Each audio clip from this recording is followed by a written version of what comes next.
आज हम average chapter के कुछ इंपॉर्टेंट क्वेश्चन को सॉल्व करेंगे। ये क्वेश्चन बहुत ही इंपॉर्टेंट है, सभी तरह के कॉम्पिटेटिव एग्जाम में बार बार पूछे जाते हैं।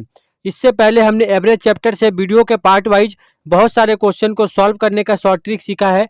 सभी वीडियो के पार्ट का लिंक आपको डिस्क्रिप्शन में मिल जाएगा, वहाँ से आप देख सकते हैं। तो चलिए वीडियो को शुरू करते हैं। वीडियो को शुरू करने से पहले अगर आप हमारे चैनल पर नए हैं तो हमारे चैनल को सब्सक्राइब कर ले और बेल आइकन के ऑल पे क्लिक कर ले, ताकि आने वाले वीडियो का नोटिफिकेशन आपको मिलता रहे। ये हमारा पहला क्वेश्चन है। 3 लड़कों की औसत आयु 16 वर्ष है। यदि उनकी आयु का अनुपात 4:5:7 है तो सबसे छोटे लड़के की आयु कितनी है। यहाँ पे रेशियो दिया गया है, हमें क्या दिया गया है, 4:5:7 का रेशियो दिया गया है और बोला गया है कि 3 लड़कों की औसत आयु 16 वर्ष है। यहाँ पे 3 लड़कों की औसत आयु बोला गया है कि 16 वर्ष है। तो यहाँ पे हम टोटल आयु निकाल सकते हैं 3 लड़कों का। क्या करेंगे, हम 16 गुना 3 करेंगे। ये सब हमने पार्ट 1 वाले वीडियो में, बेसिक कंसेप्ट वाले वीडियो में सीखा है। उस पार्ट का लिंक भी आपको डिस्क्रिप्शन में मिल जाएगा, वहाँ से आप देख सकते हैं। तो 16 तिया होता है यहाँ पे 48, मतलब कि 3 लड़कों की टोटल आयु 48 है। हमें बताना है सबसे छोटे लड़के की आयु कितनी है। तो सबसे छोटे लड़के का रेशियो कौन सा है, 4 है। तो हम क्या करेंगे, 48 गुना ये 4 जो है वो ऊपर होगा, तो 4 हम लिखेंगे ऊपर, बटा में इन तीनों रेशियो का योग हम लिखेंगे नीचे। तो इसे जोड़ेंगे, 5 4 9 और 9 7 होता है 16, तो नीचे लिखेंगे 16। अगर हमें इस लड़के की आयु निकालनी होती कि इसका एज कितना है, तो हम क्या करते, 48 गुना ये 5 जो है ऊपर होता, इन तीनों को जोड़ने से आता है 16, तो 16 हमारा नीचे होता। तो इस तरह हम निकालते हैं, रेशियो में अलग अलग डिवाइड करते हैं। तो 16 तिया 48 होगा और 3 गुना 4 करेंगे तो यहाँ पे 12 वर्ष हमें मिलेगा। सबसे छोटे लड़के की आयु 12 वर्ष थी। अगर उसके बाद वाला पूछा जाता तो हम 3 बार में कटाएंगे, यहाँ पे आ जाएगा 15। इस तरह आप तीनों का निकाल सकते हैं। तो 12 वर्ष हो जाएगा हमारा आंसर, जो कि ऑप्शन बी में दिया गया है। तो ऑप्शन बी हमारा सही आंसर हो जाएगा। तो इस तरह के क्वेश्चन पूछे जाते हैं। अब हम बनाते हैं एक अगला प्रश्न। इस क्वेश्चन में बोला गया है कि एक विद्यालय में 10 अध्यापकों में से एक अध्यापक के सेवा नेतृत्व होने पर, मतलब कि काम छोड़ के चले जाने पर 25 वर्ष के अध्यापक ने उसका स्थान लिया। तो इनकी औसत आयु 3 वर्ष कम हो गई, तो सेवा नेतृत्व होने वाले अध्यापक की आयु कितनी थी। इस क्वेश्चन में बोला गया है कि टोटल 10 अध्यापक थे। तो 10 अध्यापक थे तो इनका एवरेज एज मान लेते हैं कुछ भी था, एक्स था। और बोला गया है कि एक अध्यापक के सेवा नेतृत्व होने पर, मतलब कि 10 अध्यापक में से कोई एक के चले जाने पर उसके जगह पे जो अध्यापक निकला है उसके जगह पे 25 वर्ष के अध्यापक ने उसका स्थान लिया। 25 वर्ष के अध्यापक ने उसका स्थान लिया और इस अध्यापक के आने के बाद एवरेज एज में 3 वर्ष की कमी आ गई, मतलब कि x-3 हो गया एवरेज एज। मतलब क्या है कि जो भी व्यक्ति सेवा नेतृत्व हुआ है, मतलब कि जिसके जगह पे ये 25 वर्ष का व्यक्ति आया है, वो इस 25 वर्ष के व्यक्ति से ज़्यादा उम्र का होगा, तभी एवरेज एज में 3 वर्ष की कमी आ गई है। तो इस क्वेश्चन को हम कैसे सॉल्व करेंगे, यहाँ पे टोटल कितने लोग हैं, 10 लोग हैं। 10 लोग में अगर एवरेज एज में, मतलब कि प्रत्येक लोग में 3 वर्ष की कमी आएगी, तो 10 गुना 3 करेंगे तो यहाँ पे टोटल 30 वर्ष की कमी आएगी।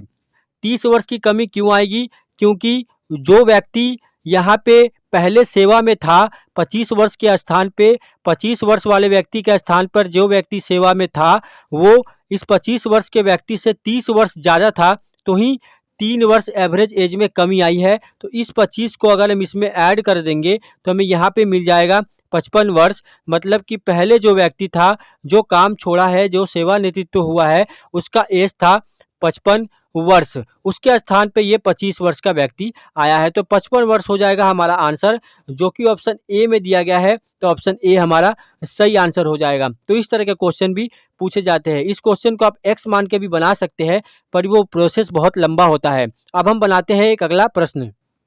इस क्वेश्चन में बोला गया है कि 8 व्यक्तियों में से 21 वर्ष तथा 23 वर्ष के 2 व्यक्तियों को 2 नए व्यक्तियों में बदल देने पर इनकी औसत आयु में 2 वर्ष की वृद्धि हो जाती है। तो इन 2 नए व्यक्तियों की औसत आयु कितनी है। यहाँ पे 8 लोगों में से 2 लोग ऐसे हैं, एक का उम्र 21 वर्ष है और दूसरे का है 23। इन दोनों के स्थान पर कोई नया व्यक्ति आया है, मान लेते हैं एक्स है और ये वाई है। तो इन दोनों को आने के बाद एवरेज एज में 2 वर्ष की वृद्धि हो गई है। मतलब कि 8 लोगों का एवरेज एज अगर एक्स वर्ष था तो बाद में एक्स प्लस 2 वर्ष हो गया है इन 2 नए व्यक्तियों को लाने के बाद। इसका मतलब ये है कि इन 2 नए व्यक्तियों का उम्र का योग इन पुराने व्यक्तियों के उम्र के योग से ज़्यादा होगा, तो ही एवरेज एज में वृद्धि हुई है। तो हम यहाँ पे क्या करेंगे, टोटल कितने उम्र की वृद्धि हुई है, 8 गुना 2 करेंगे, क्योंकि एवरेज एज में 2 वर्ष की वृद्धि हुई है, तो यहाँ पे 16 वर्ष की वृद्धि हुई है। और 2 आने वाले नए व्यक्ति का एज इन दोनों व्यक्तियों से ज़्यादा है। कितना ज़्यादा है, 16 ज़्यादा है, तो ही एवरेज एज में 2 वर्ष की वृद्धि हुई है। तो इन दोनों को अगर हम इसमें जोड़ दें, मतलब 21 और 23 को जोड़ने से होता है 44। 44 को अगर हम इसमें जोड़ दें तो जो एज आएगा इन दोनों का टोटल एज होगा। तो इसे जोड़ने से हमें मिलेगा 60 वर्ष। मतलब कि इन 2 नए व्यक्तियों का उम्र का योग 60 वर्ष है। बोला गया है कि इन 2 नए व्यक्तियों की औसत आयु कितनी है, तो 60 बटा में 2 करेंगे तो यहाँ पे 30 वर्ष हमें मिल जाएगा एवरेज एज। 2 व्यक्तियों का एवरेज एज, तो ये हो जाएगा हमारा आंसर, जो कि ऑप्शन डी में दिया गया है। तो ऑप्शन डी हमारा सही आंसर हो जाएगा। तो इस तरह का क्वेश्चन भी पूछे जाते हैं। अब हम बनाते हैं एक अगला प्रश्न। इस क्वेश्चन में बोला गया है कि एक कक्षा में 40 छात्रों की औसत आयु 15 वर्ष है। यहाँ पे 40 छात्रों की औसत आयु दी गई है जो कि 15 वर्ष है। 10 नए छात्रों के प्रवेश लेने पर औसत आयु में 0.2 वर्ष की वृद्धि हो जाती है। तो नए छात्रों की औसत आयु क्या है, मतलब कि जो नए 10 छात्र आए हुए हैं उनका औसत आयु क्या है। तो यहाँ पे हम क्वेश्चन को कैसे बनाएंगे, 40 छात्र है और औसत आयु है 15 वर्ष। तो 15 का अगर हम इसमें गुना कर दें तो 40 छात्रों की टोटल आयु हमें मिल जाएगी, टोटल उम्र हमें मिल जाएगा यहाँ पे 600 वर्ष। और बोला गया है कि 10 नए छात्र आ गए हैं, इसमें अगर हम 10 जोड़ दें तो 50 छात्र हो गया है अब, जिसका औसत आयु कितना हो गया है, 0.2 वर्ष बढ़ गया है। पहले था 15 वर्ष, बाद में 0.2 वर्ष बढ़ गया है। तो क्या हो जाएगा, 15.2 वर्ष हो जाएगा नया एवरेज एज। तो 50 लोगों का एवरेज एज हो गया है 15.2 वर्ष। इन दोनों को अगर गुना करेंगे तो हमें मिलेगा 760 वर्ष टोटल। यहाँ पे 600 वर्ष है और यहाँ पे 760 वर्ष है। ये 40 लोगों का है और ये 50 लोगों का है। तो अगर 50 लोगों में से है हम 40 लोगों को माइनस कर दे तो हमें 10 लड़कों का आयु मिल जाएगा। तो हम क्या करेंगे, 760 से 600 को माइनस करेंगे तो हमें यहाँ पे मिल जाएगा 160 वर्ष। 160 वर्ष जो है वो 10 छात्रों की टोटल आयु है, टोटल उम्र है।